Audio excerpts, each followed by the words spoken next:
YS Jagan పై హత్యాయత్నం ఘటనకు TDP అధినేత చంద్రబాబు బాధ్యత వహించారని కదిరి వైఎస్ఆర్సీపీ అభ్యర్థి మక్బుల్ బాషా ఆరోపించారు.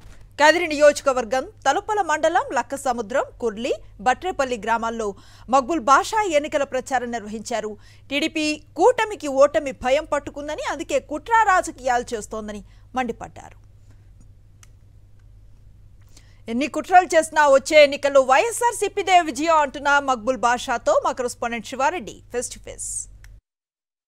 సార్వత్రిక ఎన్నికలు సమీపిస్తున్న వేళ అభ్యర్థుల ప్రచారం ఊపందుకున్న పరిస్థితి కనిపిస్తోంది. ప్రస్తుతం మన ముందు కదిరి నియోజకవర్గ వైఎస్ఆర్ కాంగ్రెస్ పార్టీ అభ్యర్థి మక్బుల్ బాషా ఉన్నారు. ప్రచారం ఎట్లా జరుగుతోంది, ప్రచారానికి సంబంధించి ఏ అంశాలను ప్రజల్లోకి తీసుకెళ్తున్నారు, ఎట్లాంటి రెస్పాన్స్ వస్తుంది ఒకసారి తెలుసుకునే ప్రయత్నం చేద్దాం. ఇంటింటి ప్రచారంలో భాగంగా ప్రజల నుంచి ఎట్లాంటి రెస్పాన్స్ వస్తుంది చెప్పండి. జగనన్న పైన ఉన్న ప్రజాదరణతో ప్రతి ఇంట్లో ఆయన పేరే వినిపిస్తోంది కాబట్టి ఇంకా ప్రజాదరణ అనేది మేము చెప్పుకోవసరం లేదు.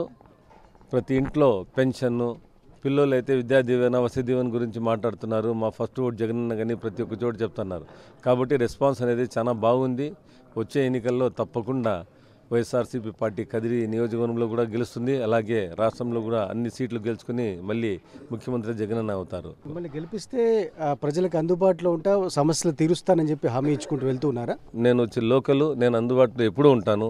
వాళ్ళకు ఏ అవసరం వచ్చినా నేను ఎల్లవేళలా వాళ్ళకి అందుబాటులో ఉంటానని వాళ్ళకు హామీ ఇస్తూ నేను ప్రచారం సాగిస్తున్నాను.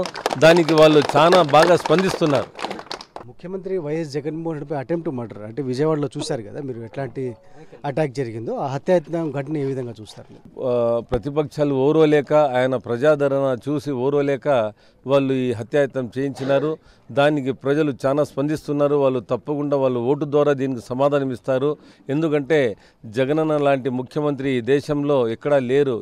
ఈ సంక్షేమ పథకాలైతేనేమి, అభివృద్ధి అయితేనేమి, వాళ్ళ రాష్ట్ర ప్రజలు తన సొంత ఫ్యామిలీగా చూసుకునే నాయకుడు ఒకే ఒక్క నాయకుడు ఉన్నాడు ఈ రాష్ట్రంలో, ఈ దేశంలో. అది ఒక జగనన్న అని ప్రజలకు తెలుసు. కాబట్టి రాష్ట్ర ప్రజలు ఈ హత్యాయత్నానికి చాలా ఖండిస్తున్నారు. మా నాయకుని పైన రక్తం బొట్టు వచ్చిందంటే ఇంకా అది మాకు వచ్చినట్లే. కాబట్టి దాన్ని మేము చాలా సీరియస్గా తీసుకున్నాము. ఈ ప్రచారంలో మేము పోతామంటే ప్రచారంలో కూడా ప్రజలు దాన్ని చాలా ఖండిస్తున్నారు, చాలా బాధపడుతున్నారు. దీన్ని ఈ హత్యాయత్నానికి మేము తప్పకుండా ప్రజలు బుద్ధి చెప్తారని మేము ఆశిస్తున్నాం. సంక్షేమ పథకాలతో అద్భుతమైన పరిపాలన అందించినందునే ప్రజలంతా జగన్ వెంట నడుస్తున్నారని చాలా స్పష్టంగా మక్బుల్ బాషా గారు పేర్కొంటున్నారు. వీడియో శ్రీనివాస్ శివారెడ్డి, సాక్షి న్యూస్, శ్రీ సత్యసాయి జిల్లా నుంచి.